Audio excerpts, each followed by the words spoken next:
आप सभी भक्तों को मोक्षदा एकादशी व्रत की हार्दिक शुभकामनाएं।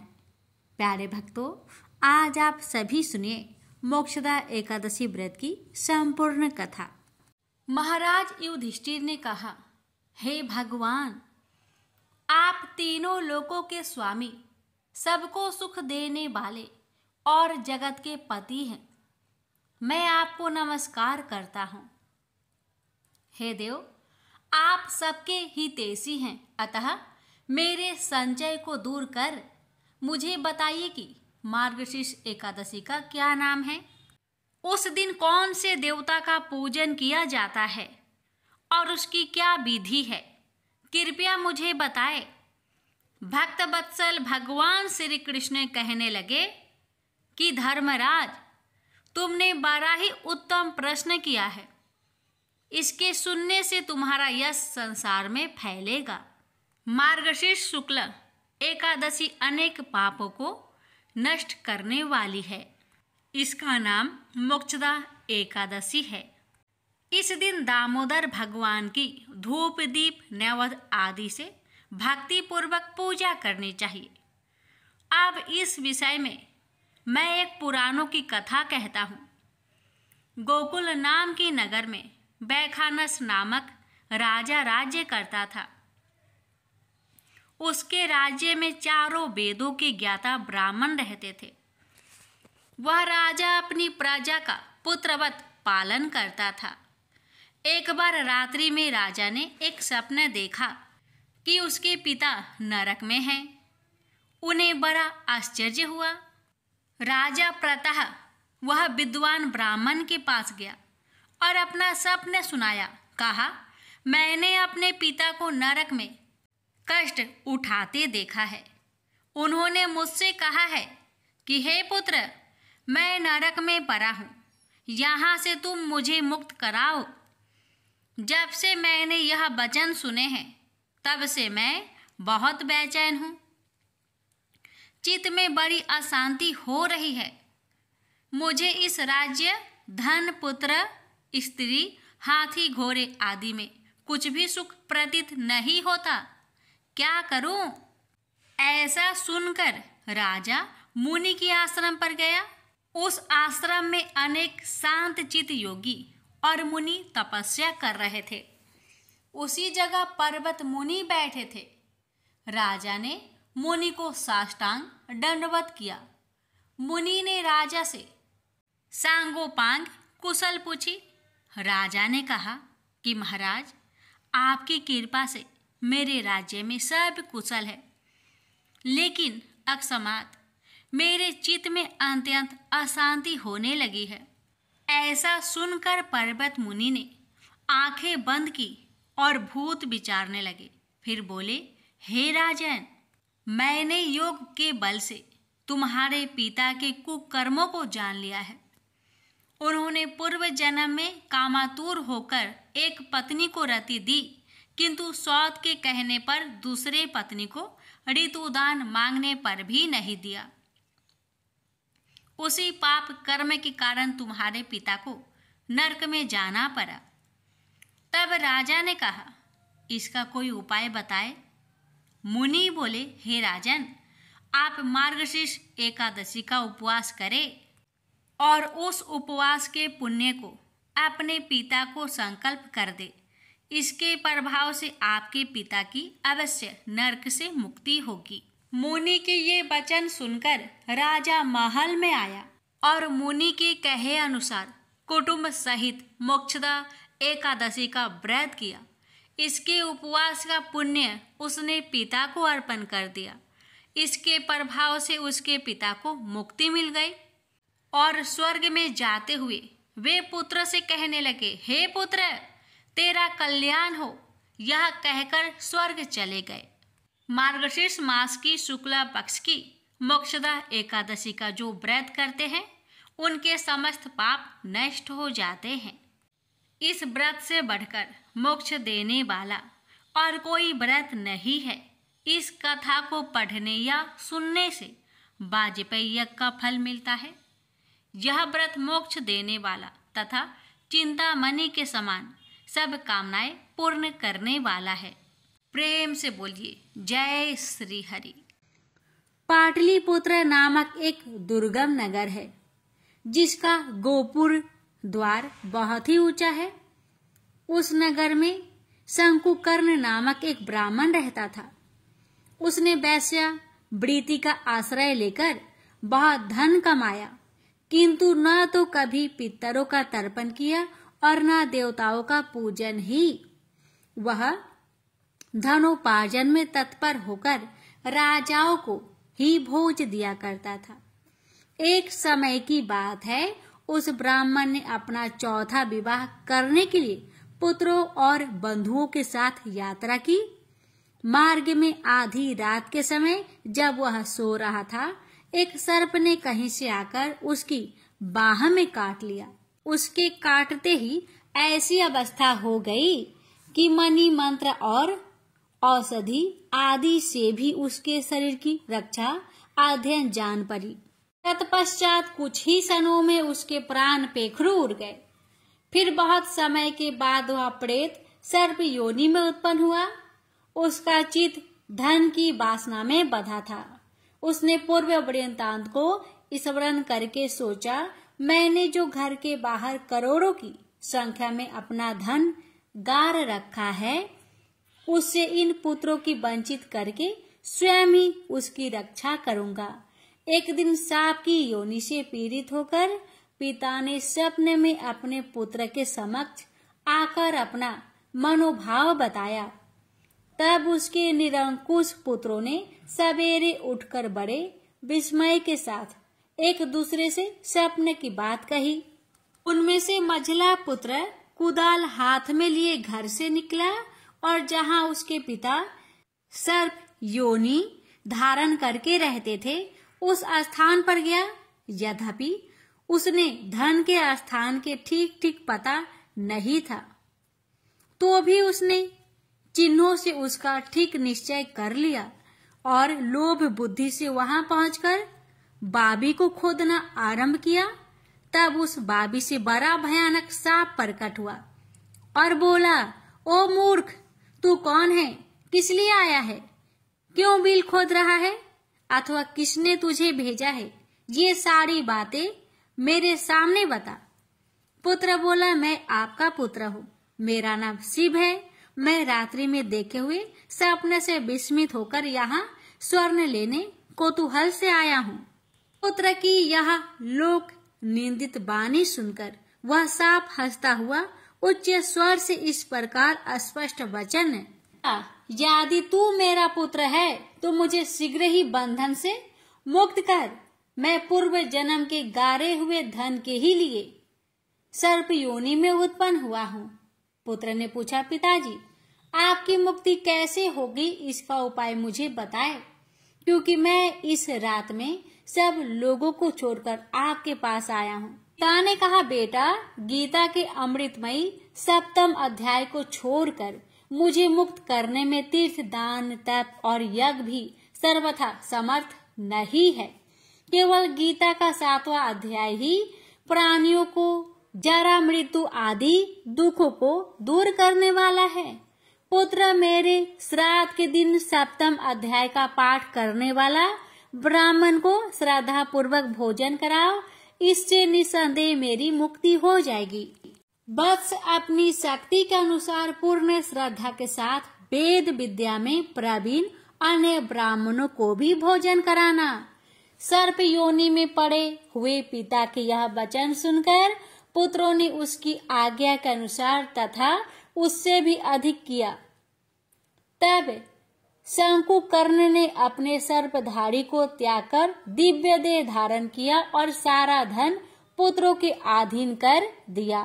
पिता ने करोड़ों की संख्या में जो धन बांट कर दिया था, उससे वे सदाचारी पुत्र बहुत प्रसन्न हुए। उनकी बुद्धि धर्म में लगी हुई थी, इसलिए उन्होंने बावली, कुआं, पोखरा, यज्ञ तथा देव मंदिर के लिए उस धन का उपयोग किया और अन्य शाला भी बनवाई। तत्पश्चात 7वें अध्याय का सदा जप करते हुए उन्होंने मोक्ष प्रदान किया।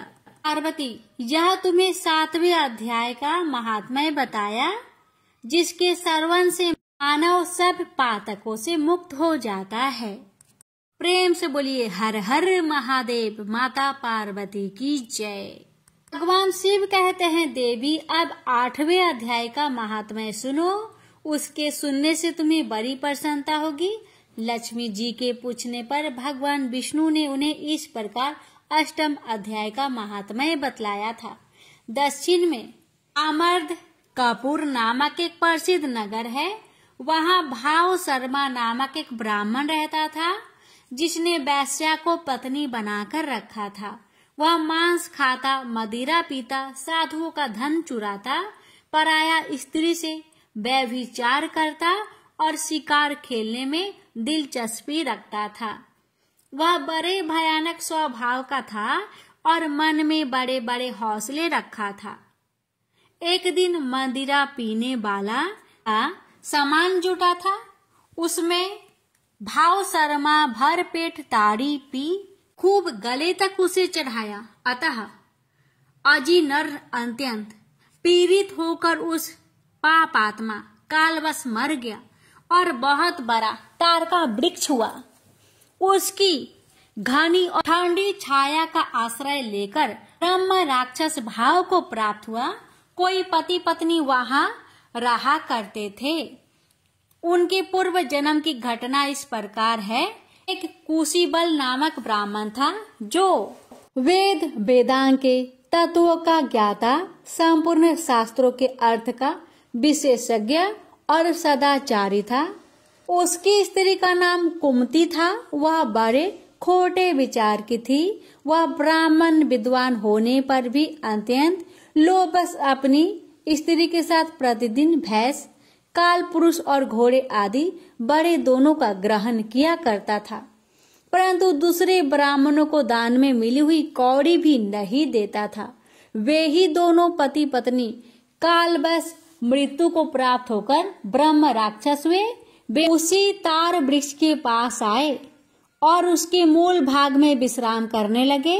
इसके बाद पत्नी ने पति से पूछा, नाथ, हम लोगों का यह महान दुख कैसे दूर होगा तथा इस ब्रह्म राक्षस योनि से किस प्रकार दोनों की मुक्ति होगी? तब उस ब्राह्मण ने कहा, ब्रह्म विद्या के उपदेश, आध्यात्म तत्व के विचार और कर्म विधि के ज्ञान बिना किस प्रकार संकट से छुटकारा मिल सकता है? यह सुनकर पत्नी ने पूछा कि वह ब्रह्मा क्या है, आध्यात्म क्या है और कर्म कौन सा है? उसकी पत्नी के इतना कहते ही जो आश्चर्य की घटना घटित हुई उसको सुनो। उपयुक्त वाक्य गीता के 8वें अध्याय का आधा श्लोक था। उसके श्रवण से वह वृक्ष उस समय तार के त्याग को त्याग कर भाव शर्मा नामक ब्राह्मण हो गया। तत्काल ज्ञान होने से विशुद्ध चित होकर वह पाप के चोल से मुक्त हो गया तथा उस आधे श्लोक के ही महात्म्य में पति पत्नी भी मुक्त हो गए। उनके मुख से द्वैवाद की 8वें अध्याय का आधा श्लोक निकल पड़ा था। तदंतर आकाश से एक दिव्य विमान आया और वे दोनों पति पत्नी उस विमान पर आरूढ़ होकर स्वर्ग को चले गए। वहां का यह सारा वृत्तांत अत्यंत आश्चर्यजनक था। उसके बाद उस बुद्धिमान ब्राह्मण भाव शर्मा ने आदर पूर्वक उस आधे श्लोक को लिखा और देव नादन की आराधना करने की इच्छा से वह मुक्तिदायिनी काशीपुर में चला गया। वहां उस उदार बुद्धि वाले ब्राह्मण ने भारी तपस्या आरंभ की। उसी समय क्षीर सागर की कन्या भगवती लक्ष्मी ने हाथ जोड़कर देवताओं के भी देवता जगतपति जनार्दन से पूछा, नाथ, आप सहसा नींद त्याग कर खड़े हो गए। भागीरथी के तट पर बुद्धिमान ब्राह्मण भाव शर्मा मेरे भक्ति रस परिपूर्ण होकर अत्यंत कठोर तपस्या कर रहा है। वह अपनी इंद्रियों को बस में करके गीता के 8वें अध्याय के आधे श्लोक का जप करता है। मैं उसकी तपस्या से बहुत संतुष्ट हूँ। बहुत देर से उसकी तपस्या अनुरूप फल का विचार कर रहा था। प्रिय, इस समय वह फल देने को मैं उत्कंठित हूँ। पार्वती जी ने पूछा, भगवान, श्रीहरि सदा प्रसन्न होने पर भी जिसके लिए चिंतित हो उठे, वे उस भागवत भाव शर्मा कौन सा फल प्राप्त किया। महादेव जी बोले, देवी द्विज श्रेष्ठ भाव शर्मा प्रसन्न हुए, भगवान विष्णु के प्रसाद को पाकर अत्यधिक सुख मोक्ष को प्राप्त हुआ तथा उसके अन्य वंशक भी जो नरक यातनाओं में पड़े थे उसी के शुभ कर्मों से भागवत धाम को प्राप्त हुआ। पार्वती, यह 8वें अध्याय का महात्म्य थोड़े में ही तुम्हें बताया है, इस पर सदा विचार करते रहना चाहिए। प्रेम से बोलिए हर हर महादेव। माता पार्वती की जय। श्री हरि लक्ष्मी नारायण जी की जय। मोर नाम का एक दैत्य था। रावण और कंस की तरह वह भी बड़ा आतंक मचाता था। स्वर्ग में देवों सहित सभी को पीड़ा देता था। सब लोग उससे रक्षा मांगकर श्रीमन नारायण की शरण में गए। भगवान ने कहा, मैं उसे संभलाता हूँ, चिंता मत करो। भगवान मोर के साथ युद्ध करने लगे, लेकिन अपनी सारी शारीरिक शक्ति लगाकर भी भगवान कुछ नहीं कर सके। भगवान को युद्ध के मैदान से पलायन करना पड़ा। वे हिमालय की एक गुफा में छिप गए। मोर भी उनका पीछा करते हुए वहां पहुंच गया। भगवान ने ध्यान करना शुरू किया और उनके मन से एक शक्ति उत्पन्न की, उनकी मानसिक शक्ति। इस शक्ति ने बाहर आकर मोर को अपनी तलवार से मार डाला। हम जानते हैं कि शरीर में 10 इंद्रियां हैं, 5 जितेंद्रिया और 5 कर्म इंद्रिया। 11वीं इंद्रिया है मन। संस्कृत में एकादशी का अर्थ है 11। चूंकि यह देवी उनके मन भगवान की 11वीं इंद्रिया से निकली थी, इसलिए भगवान ने उन्हें एकादशी के नाम से पुकारा। एकादशी माता की उत्पत्ति का दिन उनके नाम से ही जाने जाने लगे। माता एकादशी की अंतिम चरण के दौरान उत्पन्न हुई थी, इसे जयंती कहते हैं। और उन्होंने द्वादशी से पहले चरण के दौरान दैत्य को मार डाला था, इसे स्मरणती कहते हैं। भगवान ने घोषणा की कि एकादशी के दौरान देवी की इस महान कार्य के कारण पूरे जगत में कोई भी पाप नहीं रहेगा, लेकिन पाप तो पहले से ही है। जब उसने यह सुना, पाप पुरुष आश्रय की तलाश में इधर उधर भागने लगा। एकादशी के दौरान वह कहाँ रहेगा? वह जहाँ भी गया, सभी ने उसे आश्रय देने से इनकार कर दिया। अंत में अन्य भोजन एकादशी के दौरान उसे आश्रय देने के लिए सहमत हुआ। वो एकादशी के दौरान सभी पाप भोजन में आश्रय लेते हैं। जो कोई एकादशी के दौरान भोजन करता है, ये पाप उस व्यक्ति में प्रवेश करेंगे और रोग, समस्या, हानि, परेशानी इत्यादि बन जाएगी। एकादशी देवी को विष्णु कन्या भी कहा जाता है, क्योंकि वह भगवान की मानस पुत्री है। उनकी मूर्ति पूरी जगन्नाथ मंदिर और द्वारिका धाम में है। भगवान के धर्म की रक्षा के लिए जितने भी अवतार हैं, वे सभी एकादशी के दिन हुए हैं, इसलिए यह इतना पवित्र दिन है। प्रेम से बोलिए लक्ष्मी नारायण की जय, एकादशी माता की जय। राजा अमरीश भगवान श्री हरि के परम भक्त थे। वे पृथ्वी के 7 द्वीप, अचल संपत्ति और अतुल ऐश्वर्य के शासक होने पर भी इन्हें सबने तुल्य समझते थे, क्योंकि वे जानते थे कि जिस धन वैभव के लोभ में पड़कर मनुष्य घोर नरक में जाता है, वह केवल 4 दिन की चांदनी है। राजा अमरीश का भगवान श्री कृष्ण में और उनके प्रेमी साधुओं में परम प्रेम था। उन्होंने अपने मन को श्री कृष्ण के चरणों में, वाणी को भगवान के गुणों का गान करने में, हाथों को श्री हरि के मंदिर मार्जन में और अपने कानों को भगवान की मंगलमयी कथा के श्रवण में लगा रखा था। उन्होंने अपने नेत्रों को श्री हरि की विग्रह व मंदिरों के दर्शन में, नासिका को उनके चरण कमलों पर चढ़ी श्रीमती तुलसी की दिव्य गंध में और जीवा को भगवान के प्रति अर्पित नैवेद्य प्रसाद में संलग्न कर दिया था। राजा अमरीश के पैर भगवान के क्षेत्र आदि की पैदल यात्रा करने में ही लगे रहते और वे सिर से भगवान श्री कृष्ण के चरण कमलों की वंदना किया करते थे। इस प्रकार उन्होंने अपने सारे कर्म यज्ञ पुरुष इंद्रियातीत भगवान के प्रति उन्हें सर्वोत्तम एवं सर्वरूप समझकर समर्पित कर दिए थे और भागवत भक्त ब्राह्मणों की आज्ञा अनुसार वे इस पृथ्वी का शासक करते थे। उन्होंने बड़ी बड़ी दक्षिणा वाले अनेकों अश्वमेध यज्ञ करके यज्ञाधिपति भगवान की आराधना की थी। उनकी प्रजा महात्माओं के द्वारा गाए हुए भगवान के उत्तम चरित्रों का बहुत सम्मान करती, किसी समय बड़े प्रेम से श्रवण करती और किसी समय उनका गान करती। इस प्रकार उनके राज्य के मनुष्य देवताओं के अत्यंत प्यारे स्वर्ग की भी इच्छा नहीं करते। राजा अम्बरीश की अनन्य प्रेममयी भक्ति से प्रसन्न होकर भगवान ने उनकी रक्षा के लिए सुदर्शन चक्र को नियुक्त कर दिया था, जो विरोधियों को भयभीत करने वाला एवं भगवान भक्तों की रक्षा करने वाला है।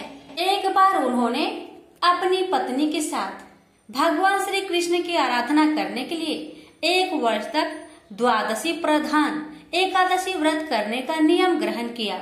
उन्होंने 3 रात का उपवास किया और एक दिन यमुना जी में स्नान करके भगवान श्री कृष्ण की पूजा की। तत्पश्चात पहले ब्राह्मणों को स्वादिष्ट और अत्यंत गुणकारी भोजन कराकर उन लोगों के घर 60 करोड़ गौएं सुसज्जित करके भेज दी। जब ब्राह्मणों को सब कुछ मिल चुका तब राजा ने उन लोगों से आज्ञा लेकर व्रत का पारण करने की तैयारी की। उसी समय श्राप और वरदान देने में समर्थ स्वयं दुर्वासा जी भी उनके यहाँ अतिथि रूप में पधारे। राजा अम्बरीश उन्हें देखते ही उठकर खड़े हो गए, आसन देकर बैठाया और विविध सामग्रियों से उनके चरणों में प्रणाम करके भोजन के लिए प्रार्थना की। दुर्वासा जी ने राजा अम्बरीश की प्रार्थना स्वीकार कर ली और इसके बाद आवश्यक कर्मों से निवृत्त होने के लिए वे नदी तट पर चले गए। वे ब्रह्मा का ध्यान करते हुए यमुना के पवित्र जल में स्नान करने लगे। इधर द्वादशी केवल घड़ी भर शेष रह गई थी। धर्मज्ञ अम्बरीश ने धर्म संकट में पड़कर ब्राह्मणों के साथ परामर्श किया। उन्होंने कहा, ब्राह्मण देवताओं, ब्राह्मण को बिना भोजन कराए स्वयं खा लेना और द्वादशी रहते पारण न करना दोनों ही दोष है। इसलिए इस समय जैसा करने से मेरी भलाई हो और मुझे पाप न लगे ऐसा काम करना चाहिए। तब ब्राह्मणों के साथ विचार करके उन्होंने कहा, ब्राह्मणों, श्रुतियों में ऐसा कहा गया है कि जल पी लेना भोजन करना भी है, नहीं भी करना है, इसलिए इस समय केवल जल से पारण किए लेता हूँ। ऐसा निश्चय करके मन ही मन भगवान का चिंतन करते हुए राजश्री अम्बरीश ने जल पी लिया और फिर दुर्वासा जी के आने की राह देखने लगे। दुर्वासा जी आवश्यक कर्मों से निवृत्त होकर यमुना तट से लौट आए। जब राजा ने आगे बढ़कर उनका अभिनंदन किया तब उन्होंने अनुमान से ही समझ लिया कि राजा ने पारण कर लिया है। उस समय दुर्वासा जी बहुत भूखे थे। वे क्रोध से थर थर कांपने लगे। उन्होंने हाथ जोड़कर खड़े अम्बरीश से डट कर कहा, आओ देखो तो सही, यह कितना क्रूर है, यह धन के मद में मतवाला हो रहा है। भगवान की भक्ति तो इसे छू तक नहीं गई और यह अपने को बड़ा समर्थ मानता है। आज इसने धर्म का उल्लंघन करके बड़ा अन्याय किया है। मैं इसका अतिथि होकर आया हूँ, किंतु फिर भी मुझे खिलाए बिना ही इसने खा लिया। अच्छा देख, तुझे अभी इसका फल चखाता हूँ। यो कहते कहते वे क्रोध से जल उठे। उन्होंने अपनी एक जटा उखाड़ी और उससे अम्बरीश को मार डालने के लिए एक कृत्या राक्षसी उत्पन्न की। वह आग के समान जलती हुई हाथ में तलवार लेकर राजा अम्बरीश पर टूट पड़ी। परम पुरुष परमात्मा ने अपने सेवक की रक्षा के लिए पहले से ही सुदर्शन चक्र को नियुक्त कर रखा था। जैसे आग क्रोध से गुर्राते हुए सांप को भस्म कर देती है, वैसे ही चक्र ने दुर्वासा जी की कृत्या को जलाकर ढेर कर दिया। जब दुर्वासा जी ने देखा कि मेरी बनाई हुई कृत्या तो जल रही है और चक्र मेरी ओर आ रहा है, तब वे भयभीत हो अपने प्राण बचाने के लिए जी छोड़कर एकाएक भाग निकले। जैसे ऊंची ऊंची लपटों वाला दवानल सांप के पीछे दौड़ता है, वैसे ही भगवान का चक्र तो मेरे पीछे लग गया है। तब दुर्वासा जी दिशा, आकाश, पृथ्वी, अतल, बीतल आदि नीचे के लोक, समुद्र, लोकपाल और उनके द्वारा सुरक्षित लोक एवं स्वर्ग तक में गए। परंतु जहाँ जहाँ वे गए वहीं वहीं उन्होंने असहा तेज वाले सुदर्शन चक्र को अपने पीछे लगा देखा। जब उन्हें कहीं भी कोई रक्षक न मिला तब वे तो डर गए। अपने प्राण बचाने के लिए वे देव शिरोमणि ब्रह्मा जी के पास गए और बोले, ब्रह्मा जी आप स्वयंभू हैं, भगवान के इस तेजोमयी चक्र से मेरी रक्षा कीजिए। ब्रह्मा जी ने कहा, दुर्वासा जी मैं शंकर जी, दक्ष, भृगु आदि, प्रजापति, भूतेश्वर आदि सब जिनके बनाए नियमों में बंधे हैं तथा जिनकी आज्ञा सिरोधार्य करके हम लोग संसार का हित करते हैं, उनके भक्त के द्रोही को बचाने में हम समर्थ नहीं है। जब ब्रह्मा जी ने इस प्रकार दुर्वासा को निराश कर दिया, तब भगवान के चक्र से संतप्त होकर वे कैलाशवासी भगवान शंकर की शरण में गए। शंकर जी ने कहा, दुर्वासा जी जिनसे पैदा हुए अनेकों ब्रह्मांडों में हमारे जैसे हजारों चक्र काटते हैं, यह चक्र उन्हीं विश्वेश्वर का शस्त्र है। यह हम लोगों के लिए असह्य है। तुम उन्हीं की शरण में जाओ, वे भगवान ही तुम्हारा मंगल करेंगे। निराश होकर दुर्वासा जी श्री हरि भगवान के परम धाम बैकुंठ की तरफ में भागे। दुर्वासा जी भगवान के चक्र की आग से जल रहे थे। वे भगवान के चरणों में गिर पड़े। उन्होंने कहा, हे अच्युत्य, हे अनंत, आप संतों के एकमात्र इच्छित है। प्रभु, संपूर्ण जगत के जीवन दाता, मैं अपराधी हूँ, आप मेरी रक्षा कीजिए। आपका परम प्रभाव न जानने के कारण ही मैंने आपके प्यारे भक्त का अपराध किया है। प्रभु, आप मुझे बचाइए। श्री भगवान ने कहा, दुर्वासा जी मैं सर्वथा भक्तों के अधीन हूँ, मुझ में तनिक भी स्वतंत्रता नहीं है। जो भक्त स्त्री, पुत्र, गृह, गुरुजन, प्राण, धन, इहलोक और परलोक सबको छोड़कर केवल मेरी शरण में आ गए हैं, उन्हें छोड़ने का संकल्प भी मैं कैसे कर सकता हूँ। इसमें संदेह नहीं कि ब्राह्मणों के लिए तपस्या और विद्या परम कल्याण के साधन है, परंतु यदि ब्राह्मण उद्दंड और अन्यायी हो जाए तो वे ही दोनों उल्टा फल देने लगते हैं। दुर्वासा जी सुनिए, मैं आपको एक उपाय बताता हूँ जिसका अनिष्ट करने से आपको इस विपत्ति में आना पड़ा है। आप उसी के पास जाइए, उनसे क्षमा मांगिए, तब आपको शांति मिलेगी। सुदर्शन चक्र की ज्वाला से जलते हुए दुर्वासा लौटकर राजा अम्बरीश के पास आए और उन्होंने अत्यंत दुखी होकर राजा के पैर पकड़ लिए। दुर्वासा जी की यह चेष्टा देखकर और उनके चरण पकड़ने से लज्जित होकर राजा अम्बरीश भगवान के चक्र की स्तुति करने लगे। अम्बरीश ने कहा, प्रभु सुदर्शन, आप अग्नि स्वरूप है, भगवान के प्यारे हजार दांत वाले चक्र देवा, मैं आपको नमस्कार करता हूँ। समस्त अस्त्र शस्त्रों को नष्ट कर देने वाले एवं पृथ्वी के रक्षक, आप इन ब्राह्मण की रक्षा कीजिए। आप कृपा करके हमारे कुल के भाग्योदय के लिए दुर्वासा जी का कल्याण कीजिए। हमारे ऊपर यह आपका महान अनुग्रह होगा। यदि मैंने कुछ भी दान किया हो या किया हो अथवा अपने धर्म का पालन किया हो, यदि हमारे वंश के लोग ब्राह्मण को ही अपना आराध्य देव समझते रहे हो, तो दुर्वासा जी की जलन मिट जाए। भगवान समस्त गुणों के एकमात्र आश्रय स्थल है। यदि मैंने समस्त प्राणियों की आत्मा के रूप में उन्हें देखा हो और वे मुझ पर प्रसन्न हो, तो दुर्वासा जी का हृदय की सारी जलन मिट जाए।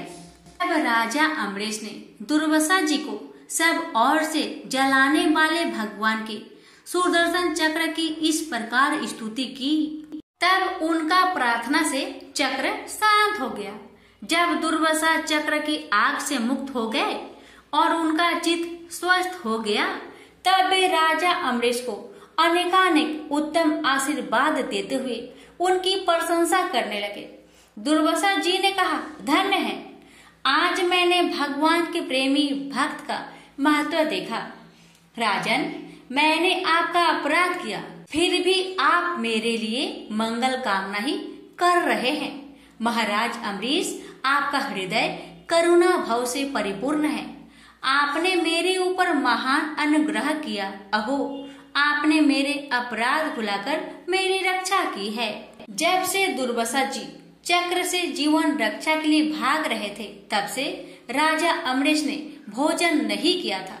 वे दुर्वासा जी के लौटने की राह देख रहे थे। अब उन्होंने दुर्वासा जी के चरण पकड़ लिए और उन्हें प्रसन्न करके विधि पूर्वक भोजन कराया। दुर्वासा जी ने बहुत ही संतुष्ट होकर राजा अम्बरीश के गुणों की प्रशंसा की और उनके बाद उनसे अनुमति लेकर आकाश मार्ग से प्रस्थान किया। जब सुदर्शन चक्र से भयभीत होकर दुर्वासा जी भाग रहे थे, तब से लेकर उनके लौटने तक 1 वर्ष का समय बीत गया था। इतने दिनों तक राजा अम्बरीश उनके दर्शन की आकांक्षा से केवल जल पीकर रहे। दुर्वासा जी के जाने के बाद उनके भोजन से बचे हुए अत्यंत पवित्र अन्न को राजा ने सपरिवार ग्रहण किया। कुछ वर्ष बीतने पर राजा अम्बरीश ने अपने ही समान भक्त पुत्र पर राज्य का भार छोड़ दिया और स्वयं वन में चले गए। वहां वे बड़ी धीरता के साथ आत्म स्वरूप भगवान में अपना मन लगाकर गुणों के प्रवाह रूपी संसार से मुक्त हो गए। प्रेम से बोलिए लक्ष्मी नारायण की जय। बहुत समय पहले की बात है। एक गांव में एक ननद भाभी रहा करती थी। ननद अभी कंवारी थी। उस परिवार में ननद, भाभी और भाई, इन तीनों के अलावा और कोई भी नहीं रहता था। भाभी तो कभी कोई पूजा पाठ करती ही नहीं थी और ननद हर रोज तुलसी माता की पूजा किया करती थी, उनकी बड़ी सेवा करती थी। बिना तुलसी पूजन के ननद कभी भोजन नहीं करती थी। ननद का पूजा पाठ देख के भाभी को बहुत क्रोध आता था।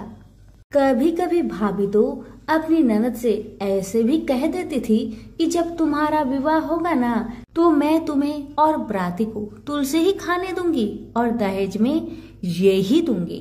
इसी तरह समय निकलने लगा, दिन बीतने लगी। अब तो ननद भी बड़ी हो गई थी। भाई ने अपने बहन के लिए एक अच्छा घर और बर ढूंढा। अब तो बहन की शादी पक्की हो गई। बहन की शादी वाले दिन भाभी ने क्या किया, बारातियों के सामने तुलसी का गमला फोड़कर रख दिया। लेकिन ननद की सच्ची भक्ति और श्रद्धा से तुलसी माता बहुत प्रसन्न थी। इसी कारण से तुलसी माता की कृपा से तुलसी का गमला स्वादिष्ट व्यंजन में बदल गया। ये चमत्कार देखकर भाभी बहुत आश्चर्यचकित हो गई, लेकिन फिर भी उसका आदत नहीं गया। उसने फिर क्या किया, अपने ननद को गहने के बदले में तुलसी की मंजरी पहना दी। लेकिन तुलसी माता की कृपा से वह मंजरी भी सोने के आभूषण में बदल गए। ये देखकर भी भाभी बहुत हैरान हुई, मगर फिर भी अपनी करतूत करनी न बंद किया। उसने फिर वस्त्रों के स्थान पर तुलसी का जनेऊ रख दिया। लेकिन तुलसी माता की कृपा से वह तुलसी का जनेऊ रेशमी और सुंदर वस्त्र में बदल गया। ननद की भाभी बहुत पापिन थी, इसलिए तुलसी माता की महिमा को न जान सकी। भाई ने अपने बहन को बड़े प्यार और आदर के साथ विदा किया। बहन ससुराल में गई। ससुराल वाले उसके दहेज आदि के बारे में बहुत बड़ाई करने लगे। जब ये बात भाभी को मालूम हुई तो उसे बड़ा आश्चर्य हुआ और तुलसी जी की पूजा का महत्व उसको समझ में आ गया। भाभी की एक लड़की थी। अब भाभी सोचने लगी, क्यों ना मैं भी अपनी बेटी को तुलसी माता की पूजा करने को कहूँ। अब तो भाभी अपनी लड़की से कहने लगी कि तू भी तुलसी माता की सेवा कर, तुझे भी बुआ की तरह फल मिलेगा। पर लड़की अपनी माँ के जैसी ही थी, उसे तुलसी की सेवा में मन नहीं लगता था। भाभी की लड़की हर रोज सुबह स्नान करके ऊपर के मन से अपनी माँ की बात रखने के लिए तुलसी माता की पूजा कर लिया करती थी, मगर मन उसका पूजा में कभी नहीं लगा। इसी तरह समय बीतते गया। इस बार भाभी ने खुद अच्छा घर और वर देखकर अपनी बेटी का विवाह तय किया। और जब विवाह का समय आया तो भाभी ने सोचा, जैसा व्यवहार मैंने अपनी ननद के साथ किया वैसा ही व्यवहार मैं अपनी बेटी के साथ करूंगी, क्योंकि मैंने जो ननद के साथ व्यवहार किया उसी व्यवहार के कारण ननद को इतनी इज्जत मिली थी। क्यों ना मैं भी अपनी लड़की के साथ वैसा ही व्यवहार करूं। अब जैसे ही बाराती वाले आए, भाभी ने तुलसी जी का गमला को फोड़कर बाराती के सामने रख दिया, परंतु इस बार मिट्टी मिट्टी ही रही। मंजरी व पत्ते भी अपने पूर्व रूप में ही रहे तथा जनेऊ भी जनेऊ ही रहा। सभी बाराती भाभी की बुराई करने लगे। ससुराल में भी लड़की की और उसकी माँ की बहुत बुराई हो रही थी। भाभी को अपनी ननद से बहुत जलन होता था। इस कारण भाभी अपनी ननद को बहुत कम ही घर पर बुलाया करती थी। पर भाई अपने बहन को बहुत मानता था। भाई ने एक दिन सोचा, बहन की शादी किए हुए बहुत साल हो गए, क्यों ना मैं अपने बहन से मिलकर आऊं, उसके ससुराल जाऊं। अब भाई ने अपनी इच्छा अपनी पत्नी को बताया। पत्नी से कहा, कुछ सौगात ले जाने के लिए कुछ दो। बहन का घर जाऊंगा, खाली हाथ कैसे जाऊं, कुछ हो तो मुझे दो। भाभी ने क्या किया, गुस्से से जुआर एक थैले में भरकर कहा, लो इसी को लो और अपनी बहन के घर ले जाओ। मेरे पास और कुछ नहीं है, यही है, इसी को ले जाओ। बेचारा पति दुखी मन से चल दिया, वही जुआर भरे थैले को लेकर, और मन ही मन में सोचते जा रहा था, भला कोई भाई अपने बहन के ससुराल में जुआर ले जाता है। यही सोचते सोचते भाई बहन के ससुराल की तरफ जा रहा था। उसने सोचा, ये जुआर बहन के ससुराल ले जाऊंगा तो लोग क्या कहेंगे, क्यों ना मैं इसे गाय को खिला दूं। भाई जब बहन के नगर के समीप पहुंचा और उसने एक गौशाला में गाय के सामने जुआर का थैला उलट दिया। जुआर को उलटता देखकर तब गौपालक ने कहा, ए भाई तुम ये क्या कर रहे हो, सोना मोती गाय के आगे क्यों डाल रहे हो। भाई ने जब नीचे देखा तो सचमुच हीरे मोती सोना चांदी जगमगा रहे थे। भाई ने तुलसी माता के चमत्कार को जान लिया और जोर जोर से तुलसी माता की जयकारा लगाने लगा और सारी कहानी उस गौपालक को बताया। सोना चांदी हीरा मोती थैले में भरकर बहुत प्रसन्न मन से अपने बहन के घर गया। बहन भाई को देखकर बहुत प्रसन्न हुई और अपनी भाई की बहुत आवभगत की। भाई ने अपनी बहन की सास ससुर से आज्ञा लेकर अपनी बहन को घर लेकर आया और रास्ते में सारी कहानी बताते आ रहा था कि कैसे भाभी ने ज्वार भरकर थैले में दिए थे और तुलसी माता की कृपा से कैसे ये ज्वार हीरे मोती सोने चांदी में बदल गए। भाई को तुलसी माता का महिमा पता चल गया था। अब भाई और बहन घर आकर अपनी भाभी को सारी कहानी बताते हैं और तुलसी माता की महत्व को समझाते हैं और पूजन करने का फल उसे भी बताते हैं। अब तो भाई और भाभी और उसकी बेटी तीनों जन मिलकर हर दिन तुलसी माता का पूजन किया करते थे और तुलसी माता भी उनके पूजन से प्रसन्न होकर उनके घर में अन्न धन के भंडार भर दिए और भाभी की बेटी को भी अच्छा घर और वर मिला। तो सभी मिलकर बोलिए तुलसी मैया की जय हो।